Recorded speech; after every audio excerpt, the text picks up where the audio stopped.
Hi guys, അപ്പം ഞാൻ ഇന്ന് വന്നിരിക്കുന്നത് ചത്താപ്പച്ച എന്ന മൂവിയുടെ റിവ്യൂ പറയാനാണ് കേട്ടോ വന്നിരിക്കുന്നത്. അപ്പം ഞാൻ ഒട്ടും എക്സ്പെക്ടേഷൻ ഇല്ലാതെ കാണാൻ പോയൊരു മൂവിയാണ്. അപ്പം അതുകൊണ്ട് എനിക്ക് നല്ലൊരു മൂവിയായിട്ട് തോന്നി. എക്സ്പെക്ടേഷൻ ഒന്നും വയ്ക്കാതെ പോയത് കൊണ്ടാണ് എനിക്ക് മൂവി ഓക്കെ ആയിട്ട് തോന്നിയത്.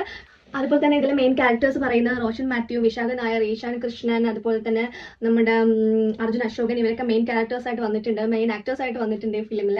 പിന്നെ ഒരുപാട് പുതുമുഖങ്ങൾ ഈ ഫിലിമിൽ വന്നിട്ടുണ്ട് അഭിനയിക്കാനായിട്ടൊക്കെ. മൊത്തത്തിലെ ഈ ഫിലിം ഓക്കെയാണ്. ഒരു കൊച്ചി വൈബിൽ ഓടിക്കൊണ്ടിരിക്കുന്ന ഒരു അടി മൂവിയാണ്. തുടക്കം കുറച്ച് ലാഗാണ്, ഇവരുടെ പാസ്റ്റ് ലൈഫ് പറയുന്നത് കുറച്ച് ലാഗാണ്. അത് കഴിഞ്ഞിട്ട് മൂവി അങ്ങോട്ട് തുടങ്ങും, ഒരു ഇടിയും വെടിയും ഒക്കെ പൂരമായിട്ട് തുടങ്ങും.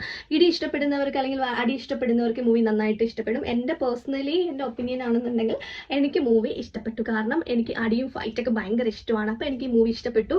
ഫൈറ്റ് എന്ന് പറഞ്ഞു കഴിഞ്ഞാൽ നല്ല രീതിക്ക് അവർ ചുമ്മാ കിടന്ന ഫൈറ്റ് അല്ല, നല്ല കാണുമ്പോൾ തന്നെ ആ ഫൈറ്റ് നമുക്ക് ഒരുപാട് ഇഷ്ടപ്പെടുന്ന രീതിയിലുള്ള ഫൈറ്റുകളാണ് അതിനകത്ത് ചെയ്യുന്നത്. മൊത്തത്തിലെ ഫിലിം ഓക്കെയാണ്. അപ്പോൾ എല്ലാവരും തിയേറ്ററിൽ പോയി കാണുക. ബോറൊന്നും ഉണ്ടാവത്തില്ല. ആദ്യത്തെ കുറച്ച് എനിക്ക് പേഴ്സണലി ബോറായിട്ട് തോന്നി, കുറച്ച് ലാഗായിട്ട് തോന്നി. അപ്പോൾ എല്ലാവർക്കും ലാഗ് വരണമെന്നില്ല. ഓക്കെ, അപ്പോൾ എല്ലാവരും തിയേറ്ററിൽ പോയി കാണുക. ഗുഡ് മൂവിയാണ്. പിന്നെ അതിലൊരു മെയിൻ ക്യാരക്ടർ ഉണ്ട്, ഒരു കുഞ്ഞിൻ്റെ ക്യാരക്ടർ ഉണ്ട്, റോസമ്മ എന്ന് പറഞ്ഞത്. ആ കൊച്ചു അടിപൊളിയായിട്ട് അഭിനയിച്ചിട്ടുണ്ട് കേട്ടോ. നമുക്ക് കുഞ്ഞിനോട് ഭയങ്കര സ്നേഹം തോന്നും. ഈ ഫിലിം കഴിയുമ്പോൾ നമുക്ക് ഈ കുഞ്ഞിനോട് ഭയങ്കര സ്നേഹം തോന്നും. അപ്പോൾ ഇതിൽ കുഞ്ഞ് അഭിനയിച്ചിട്ടുണ്ട് കേട്ടോ. അപ്പോൾ എല്ലാവരും മൂവി തിയേറ്ററിൽ പോയി കാണുക. Okay, by.